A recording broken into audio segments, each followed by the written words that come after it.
Hey guys, welcome back to my channel where we spill tea left, right, and everywhere in between. In today's video, we're going to be doing a rundown of some of Blaire White's dramas from the past, including some of your favorites, Shane Dawson, Jeffree Star, and Trisha Paytas. It seems in one of our last videos, the comments were pretty split on opinions of Miss Blaire White, with some of you guys saying you're fans and some of you expressing dislike. Love or hate though, we are here to highlight some of the dramas and opinions of Blaire today. Before we get into today's video, don't forget to like and subscribe to this channel and hit the notification bell so you don't miss out on any new videos as I do upload every single day. Head over to the Hot Tea Twitter account where you can follow and share any tea or topics with me that you would like us to cover, including deep dive topics. Alright, time for some Blaire related drama. You may be very familiar with some of Blaire's content, and if you are, you will know that she does not shy away from anything that's deemed offensive or rude, and she shows little to no fear when talking about controversial topics. The same can be said for when she has something to say about another YouTuber, influencer, or celebrity.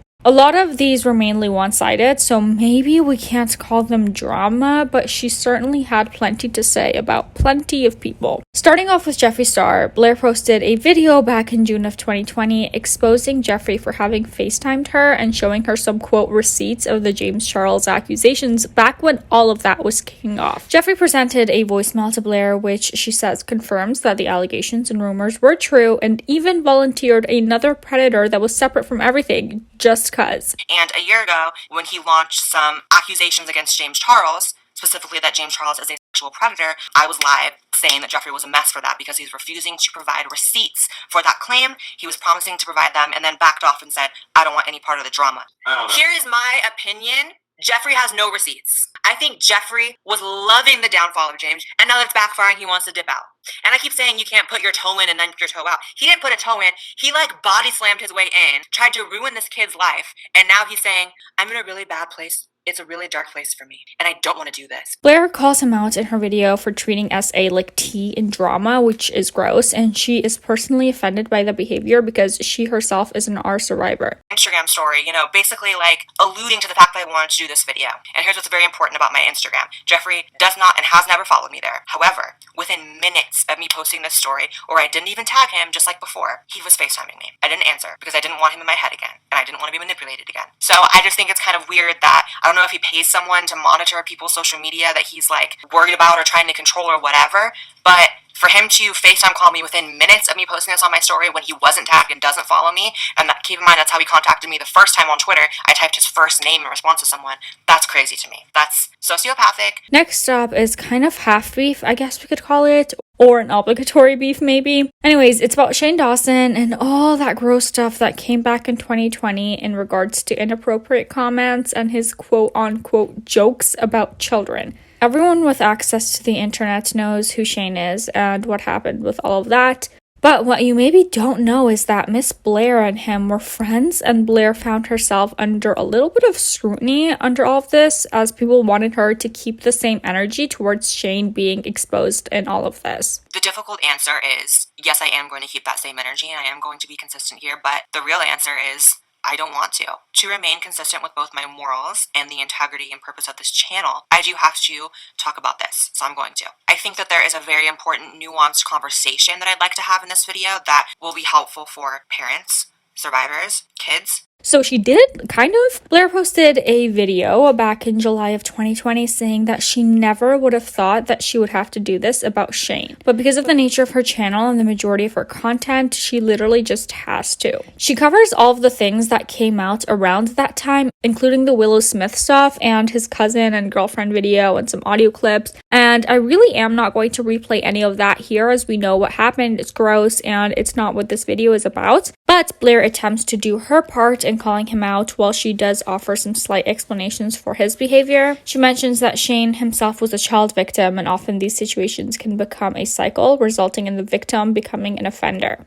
She states that she is in no way accusing Shane of having done anything since adulthood, but she does refer to an audio clip where Shane details a time during his childhood where a lot of his behavior is inappropriate to other children. I don't really see how anyone else can really excuse it if the family of the girl involved can't excuse it, so that's one thing. When there's one or two jokes, okay. When there's 30, 40 different statements and jokes, because again, some of them didn't sound like jokes to me, involving kids and the predation of kids, like, it starts to paint a picture. And I think that picture is further painted by some information that maybe not everyone's aware of, which is that Shane Dawson claims that he was victimized as a child himself. While he approaches it as a joke, Blaire says that that in itself is irresponsible, even though comedy is often used as a coping mechanism. In her opinion, a lot is happening because Shane has undealt with trauma, but in saying that is in no way excusing anything and absolutely condemns his actions, but just explains that it comes from somewhere.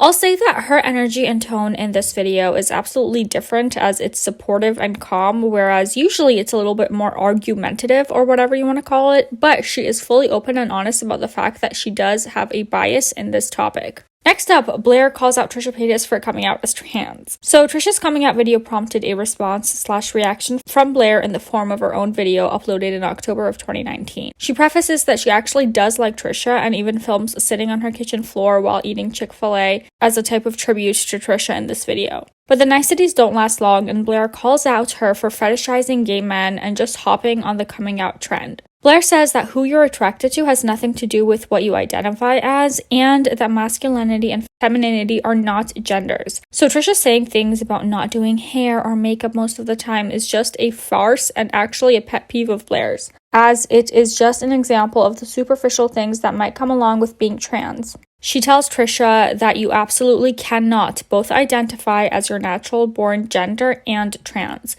as it literally is the total opposite of it is all about. And even though she feels called to advocate for the trans community, simply not posting video that makes a mockery of the trans community would be much better. In this video, Blaire calls out Sam Smith for being, quote, just a guy, and says that non-binary is a trend and any coming out videos on YouTube are just done for clout and clicks. This kind of leads us onto our next half beef for Blaire with Demi Lovato. When Demi announced their coming out as non-binary, a similar response to the Trisha situation was unleashed from Blaire, who then uploaded a video in October 2021 about her thoughts on it. Blaire says that to maintain celebrity, you must stay on trend and on topic, and coming out as non-binary can be a way to do that. A similar point made in the Trisha video, it is basically trendy. Blaire makes sure to say that she does not believe that all celebrities who are coming out are guilty of these, but some are. Blaire says that whether or not Demi is actually trans is whatever, but what she more cares about is the behavior from Demi since taking the label. Blaire says that Demi called gender reveal parties transphobic, which was stupid, and that she's giving a platform to Alec Vade Monen, which is a big problem to Blaire. She says that Alec is on record making very inappropriate comments about underage girls, and that when Demi's followers commented time after time, making her aware of this, or at the very least making someone at Demi's team aware of this, it was ignored, and Demi continued a professional relationship with Alec very openly. Blaire does mention that she herself stands by her friends no matter what, but predatory behavior just cannot be ignored. Blaire's theory is that Demi came out as trans or non-binary right after the drama around the triggering frozen yogurt store visit because she was dealing with a literal hate train at that time. But as soon as she came out, the press went from negative to exclusively positive. Sus. Blaire also includes the fact that Demi suffered a relapse which caused an OD, which then caused multiple strokes and permanent brain damage for them. So Blaire thinks that Demi just simply might not be all there and to take what they say with a pinch of salt. Later on in 2021, Blaire posts a video talking about her episode on Dr. Phil that will not air. She was due to appear on the Dr. Phil show and even filmed the whole thing in August, only to be called by the show's team and told that it won't be airing due to, quote, legal matters. Blaire says that the whole experience was way too personal and embarrassing and was actually relieved that it wasn't going to air. She believes although the reason they gave is BS and that they likely didn't want her on the show because she's, quote, not daytime friendly, and possibly because they don't agree with her political opinions. The show claimed that because there was discussion about people that were not on stage or present or involved at all in the show, that they were not able to release the episode, and Blaire says that this is probably not the truth. She thinks that they filmed and then looked into her later, or possibly, as she's not like most trans people, her words not mine, that maybe her voice wasn't as PC as they would have liked. Blaire describes that the show disrupted her whole life and reopened wounds in her family, only to basically drop the whole thing and never actually help or move forward. She says that Dr. Phil made her cry, but that she's actually throwing no shade at him or his wife and more puts blame on the production team. Apparently, the show had been asking Blaire over and over to come on the show, and she eventually gave in. Initially, she thought that it would just be her, but they persuaded her to get her family involved as well. She agreed in the end that she would do it, as it shouldn't be the worst thing to get them all talking about it. So to be dropped once the show wasn't going to air, I don't know, kind of sucks. And yes, that is pretty much it for today's video, you guys. There are so many more and a lot more people's names that have left Blaire's lips, but if I keep going, this will be a whole ass movie, and I'm not sure that's what we want to do today. Don't forget to like and subscribe and hit the bell as I post new videos every single day. And here's a little eye bleach for you, so maybe you can enjoy the rest of your day.